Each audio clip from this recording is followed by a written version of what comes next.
time for a handshake and a third game. The decider. Or second. Second game. Second game? It's not super clear. Wow. Game 2. That was a long first game. Okay. All right. Well, Julian John, Andrew Zickler.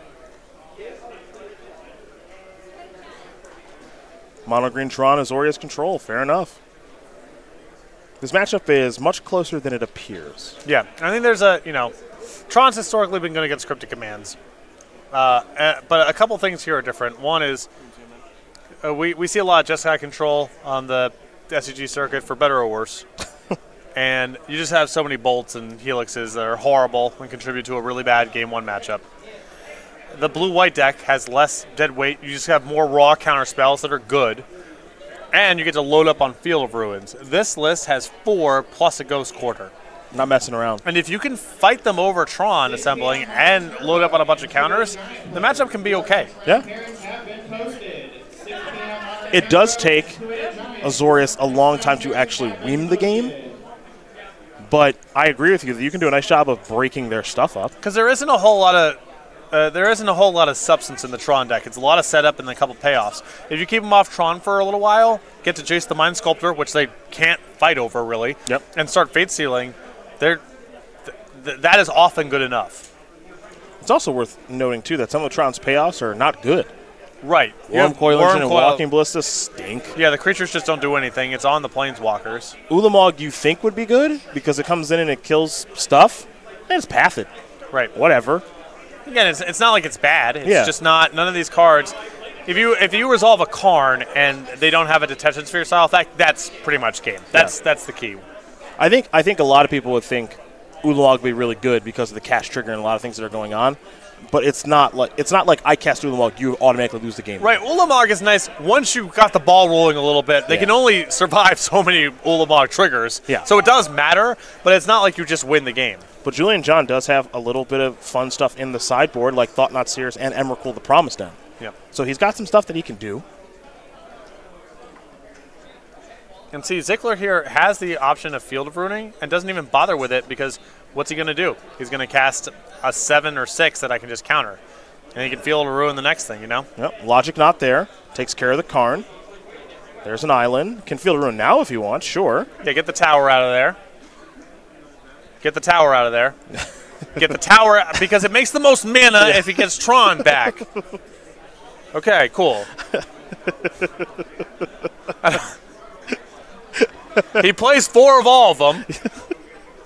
So it's not like you got to hunt down the one he plays 3 of.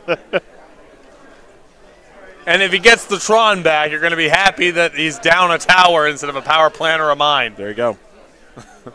Careful analysis. Sorry. Careful analysis here.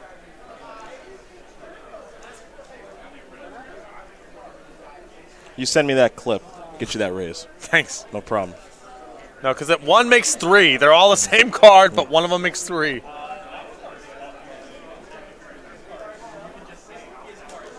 I wonder why one makes 3 and they don't all make 2. I don't know. It's a reasonable question. I don't really have that much insight into the final design of Antiquities. I assumed. It's nice for one of the game pieces to be a little bit different. Yeah. And it also breaks up the rhythm a little bit. Like, it is nice for the variation on the gameplay. If every Tron piece makes 2, then it's really scripted how your mana goes. The fact that one can spike you up to 3 makes it it's not, all right, well, my opponent's either staying at 6 or going to 8. And it's also, I think it's good to have part of the range be like, no, every so often they go up straight to 9 because one of them makes 3. Sylvan Scrying got countered by a negate. However, Julian John had another land to play and then plays another Sylvan Scrying to get the tower. So looking to get the Tron back online.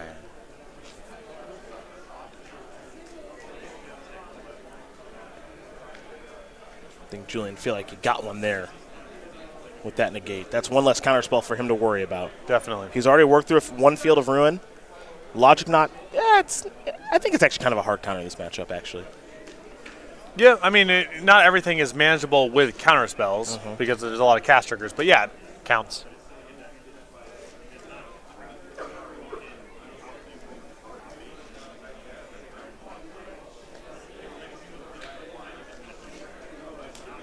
4 p.m. Sealed Spectacular players. Your pairings for your next round are being posted at the pairings boards. Please make your way to your seats. We're going over to Julian John now. We know he's got the Tower of Power in hand. He'll play the Tower of Power. Let's try again. What big threat's it going to be? Going to consult David Long. Ask Zan Syed. Nice, small threat. That could turn into a big threat here in Ancient Stirrings.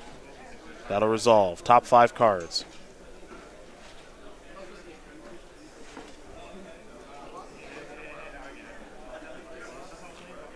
Karn liberated. Will he go for it?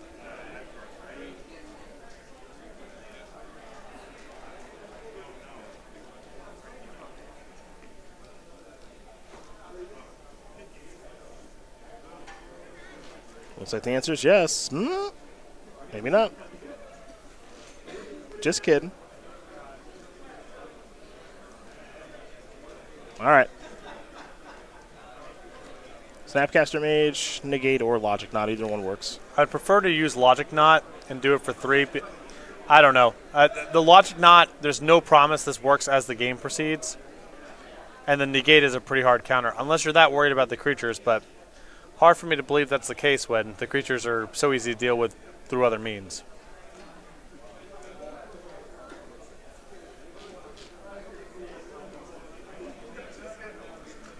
I'm going to go with the Negate, it looks like.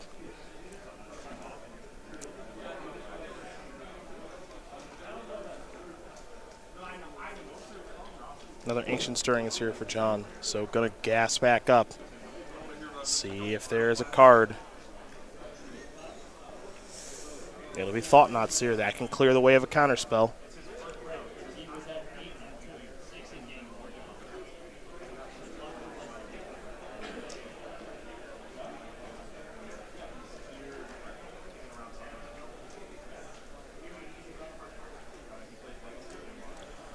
Well, there's the very powerful Jace the Mind Sculptor. Not an easy card for Tron to handle. The nice thing here, if you're Julian John, you know the shields are down next turn. The next thing you're going to play is like 99% to resolve. Looks like a Ceremonious Rejection gets involved or something like that. So, make it count.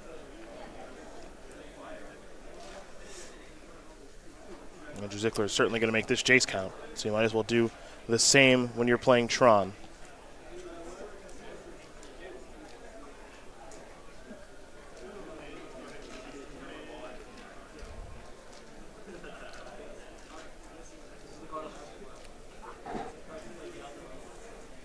I see this team on the right figuring out exactly what to put on top of the deck from the brainstorm.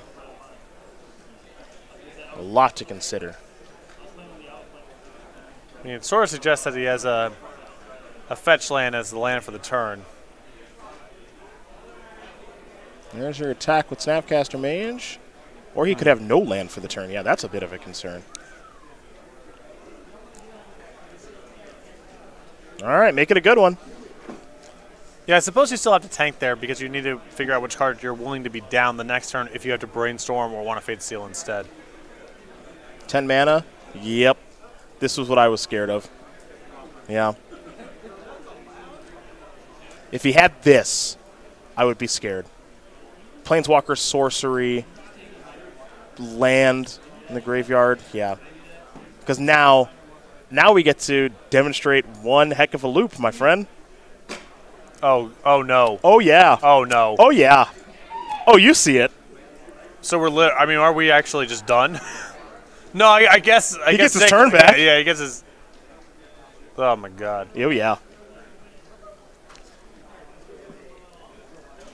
First order of business. Snapcaster Mage, dead. Yeah, that's gone. That's gone. Might want to path it. Emrakul might want to eat it. Not sure. That's the first order of business. There's a Dispel in hand. There's a Spell Snare in hand. There's a Negate in hand. There's another copy of Jace in hand. So you could do some work here. I'm a little surprised at this. Brainstorming.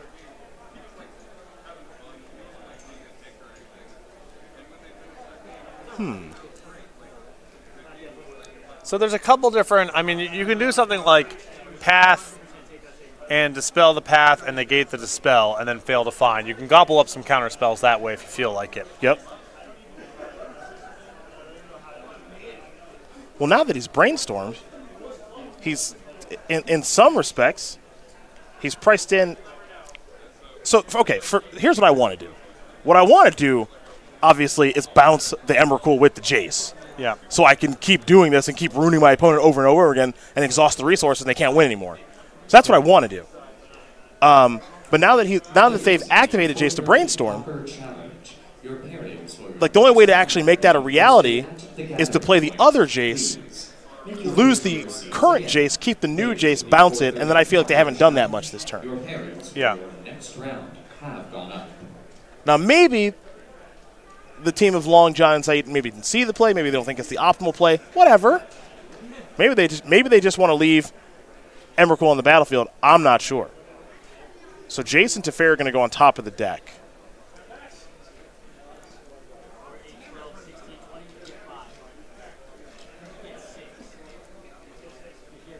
D-Sphere the Jace.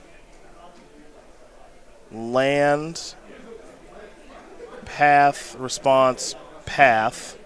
On this. Oh, and they can just shuffle with the brainstorm. Yep. That's why they wanted to brainstorm here, is they get to shuffle away the 2 worst cards. Yep. Or 2 best cards, whatever. Right. Yeah. Leave them with a handful of counter spells that don't Right. do anything. Spell, snare, dispel, negate.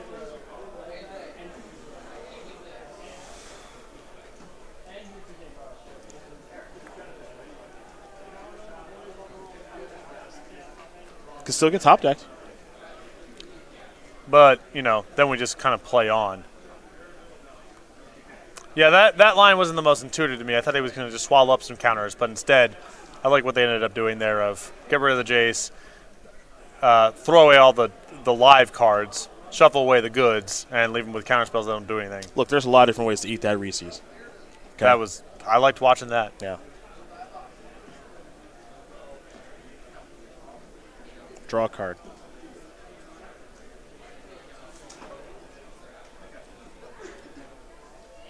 All right, pass the turn back. That's a fun card, Emrakul the Promised End. It is fun That's and really replayable. Fun, yeah. It's one of my all-time favorite Rosewater, obviously total genius, like responsible for so much good stuff. But said, the thing about Mindslaver is it's a different story each time. Yeah. Is it though?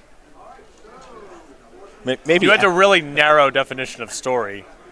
Maybe actual Mindslaver. Like all my certainly not this Mindslaver. That's it. Julian John's going to win this game and match here over Andrew Zickler. The team of Long, John, and Syed will take care of Nguyen, Zickler, and Lucero because Emrakul the Promised End is busted. That was awesome.